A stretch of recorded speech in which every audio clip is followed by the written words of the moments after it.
Welcome to CTV news. NTR జిల్లా Vijayawada NTR university విద్యార్థులు రెండవ రోజు కూడా కొనసాగించిన నిరాహార దీక్ష. పర్మనెంట్ రిజిస్టర్ సర్టిఫికెట్ మాకు ఇచ్చే వరకు నిరాహార దీక్ష విరమించబోమని ఆందోళనకు దిగారు. ఎఫ్ఎంజీ విద్యార్థులు ఏపీఎంసీ రిజిస్టర్ నిర్లక్ష్యంగా నిర్వహిస్తున్నారు అంటూ ఎఫ్ఎంజీ విద్యార్థులు నిరాహార దీక్షకు శ్రీకారం చుట్టారు.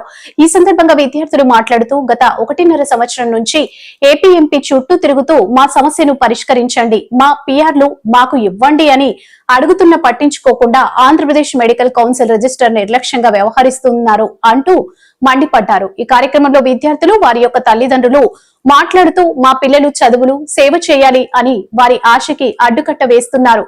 ఏపీఎంసీ రిజిస్ట్రార్ పిల్లల ప్రాణాలతో చెలగాటమాడుతున్నారని వాపోతున్నారు.